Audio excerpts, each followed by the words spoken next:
चलिए अब रुक करते हैं। एक बड़ी खबर सामने आ रही है तो सुप्रीम कोर्ट का बड़ा बयान आ गया है। जी हां, तो दिल्ली अब रहने लायक नहीं है। जिस तरीके से बढ़ता प्रदूषण दिल्ली की जनता को बेहाल कर रहा है, वहीं बढ़ते प्रदूषण को लेकर सुप्रीम कोर्ट का यह बयान अब रहने लायक नहीं रही। दिल्ली जो है, दिल्ली में बढ़ते जाम से भी नाराज नजर आए हैं जस्टिस अरुण मिश्रा। बड़ा बयान दिया है, सुप्रीम कोर्ट का बड़ा बयान है ये। जी हां, बिल्कुल जिस तरीके से लगातार दिल्ली में प्रदूषण में इजाफा हो रहा है, जाम की समस्या जो है लगातार लोगों को परेशान करती है, वहीं ये बयान सामने आता है जस्टिस अरुण मिश्रा का, जिसमें वो साफ तौर पर कहते हुए नजर आए हैं कि दिल्ली अब रहने लायक नहीं है। दिल्ली में बढ़ते जाम से भी नाराज नजर आए हैं। तो दिल्ली से बड़ी खबर आपको बता रहे हैं, बढ़ते प्रदूषण को लेकर सुप्रीम कोर्ट का बड़ा बयान। दिल्ली में अब रहने लायक जैसा कुछ रहा ही नहीं है। जिस तरीके से लगातार प्रदूषण का स्तर बढ़ रहा है, सरकार जो है नाकाम साबित हो रही है प्रदूषण को कम करने में, वहीं लोगों को जाम की समस्या जो है लगातार परेशान करती है। वहीं दिल्ली से बड़ी खबर आपको बता रहे हैं, सुप्रीम कोर्ट का बड़ा बयान। जस्टिस अरुण मिश्रा कहते हुए नजर आए हैं कि दिल्ली अब रहने लायक नहीं है, साथ ही दिल्ली में बढ़ते जाम से भी नाराज नजर आए।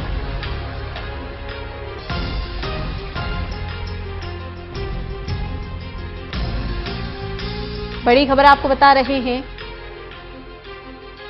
तो बढ़ते प्रदूषण को लेकर सुप्रीम कोर्ट का बड़ा बयान सामने आया है। दिल्ली अब रहने लायक नहीं रही, जस्टिस अरुण मिश्रा कहते हुए नजर आए। मैं तमाम जानकारी के साथ हमारे संवाददाता सुचित्रा मुखर्जी हमारे साथ जुड़ चुकी है। सुचित्रा, क्या कहेंगे? जिस तरीके से तमाम कोशिशें की जाती है प्रदूषण को रोकने के लिए, लेकिन अब तो सुप्रीम कोर्ट का एक बड़ा बयान जस्टिस अरुण मिश्रा कहते हुए नजर आ रहे हैं कि दिल्ली अब रहने लायक नहीं है। बिल्कुल, देखिए ये कोई नई बात नहीं है। लगातार इस तरीके की टिप्पणियां जजेस की तरफ से मिलती रहती है और उसके बाद भी अगर एट द एंड देखा जाता है प्रीति, तो यहाँ पर सच्चाई ये है कि कुछ भी नहीं होता है। प्रदूषण का एक मामला चल रहा था क्योंकि ये काफी पुराना मामला है, तो अक्सर ये जो सुनवाइयां हैं वो होती रहती है। उसी दौरान प्रदूषण के मामले में ही एक सुनवाई चल रही थी जब जस्टिस अरुण मिश्रा ने कहा कि बहुत ही दिल्ली जो एक समय था जो मुझे बहुत ही ज्यादा अट्रैक्ट करता था, आकर्षित करता था, लेकिन आज ऐसी स्थिति हो गई है कि आज दिल्ली रहने लायक नहीं है।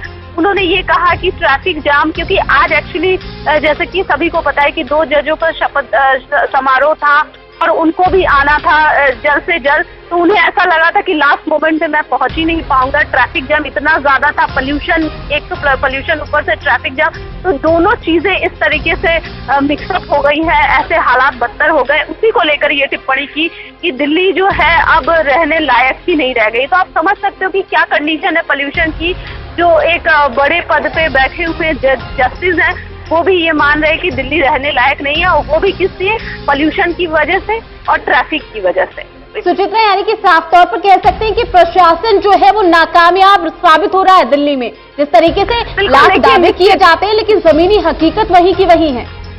बिल्कुल, ये 100% इसमें सच्चाई है, क्योंकि हर बारी यही होता है जब ठंड का मौसम लगभग शुरू होने वाला रहता है, उस समय ज्यादा लोगों को समझ में आता है, क्योंकि उस समय फॉग रहता है। तो फॉग में जब पोल्यूशन का जो स्मॉग है, स्मोक है, वो मिल जाता है, तो स्मॉग की स्थिति उत्पन्न हो जाती है। तब समझ में आता है कि अरे भाई, इस समय तो प्रदूषण की जो लेवल है तब चेक होने लगता है एकदम ऑल ऑफ सडन। लेकिन ये तो होना ही होता है, क्योंकि ये पूरे साल चलता है। ऐसा नहीं है कि पोल्यूशन गर्मियों में कम हो जाता है, लेकिन उस समय लोगों की नजर में आता है, उस समय प्रशासन भी अचानक से एकदम एक्टिव होने लगती है, पानी का छिड़काव करवाना, ये वो।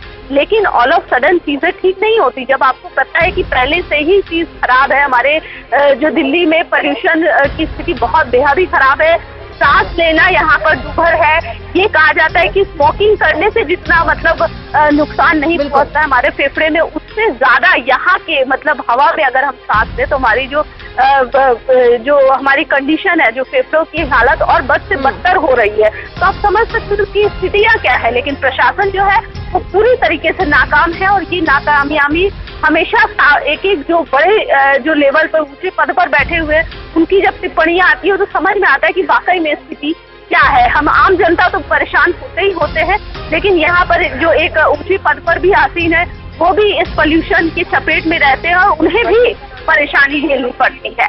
जी सुचित्रा, तमाम जानकारी देने के लिए आपका शुक्रिया।